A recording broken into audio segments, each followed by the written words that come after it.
Nous sommes tout proche de la fin de ce diaporama et le moins que l'on puisse dire, c'est qu'il y a quantité d'approches, de méthodes, de dispositifs, d'initiatives qui permettent de concrétiser l'attention réciproque. Je vous en ai présenté quelques-uns dans ce diaporama et je ne prétends surtout pas avoir été exhaustif. Mais avec ce diaporama et après avoir présenté les enjeux dans le premier diaporama, je veux montrer qu'avec cette idée d'attention réciproque, on n'est pas que dans la mise en évidence d'enjeux, on n'est pas que dans une forme d'utopie, ni non plus dans de belles intentions.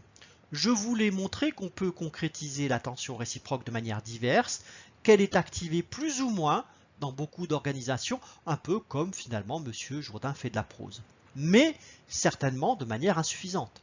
Je dirais même très insuffisante au vu des enjeux présentés dans le premier diaporama. Alors, il n'y a plus qu'à? Pas tout à fait, parce qu'il reste une dernière diapositive pour bien comprendre en quoi ça n'est évidemment pas facile de développer l'attention réciproque, pour comprendre les freins et obstacles majeurs à l'attention réciproque.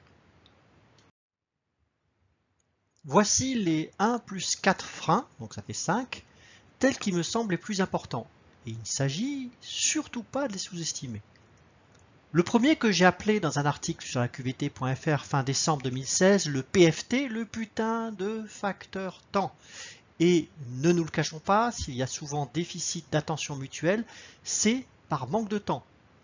Pour contourner cet obstacle, il s'agit de faire du temps notre allié, de mettre de la perspective, de voir au-delà des urgences, de comprendre en quoi se donner du temps pour l'attention va nous en faire gagner beaucoup dans la réalisation de nos missions, au-delà de d'autres avantages bien entendu. Deuxième frein ou obstacle, les habitudes, fortement corrélées avec le PFT.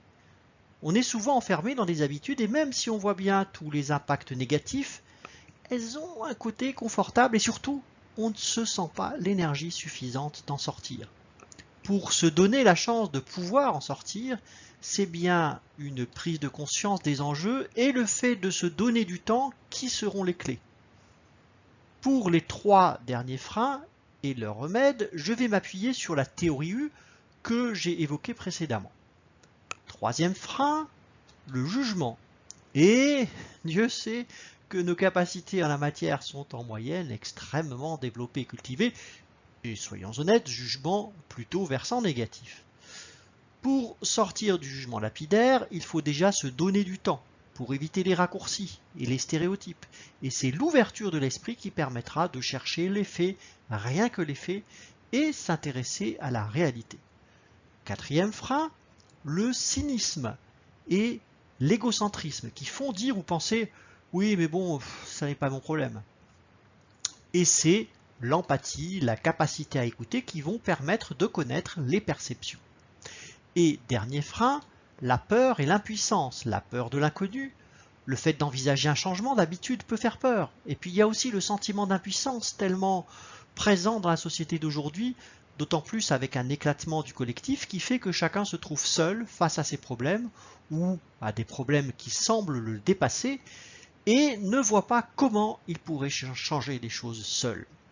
Et c'est la volonté, la prise de conscience de la force du collectif et de l'intelligence collective qui vont permettre de remettre en selle les aspirations et de pouvoir cristalliser des énergies pour les concrétiser autour d'un futur émergent qui puisse être partagé.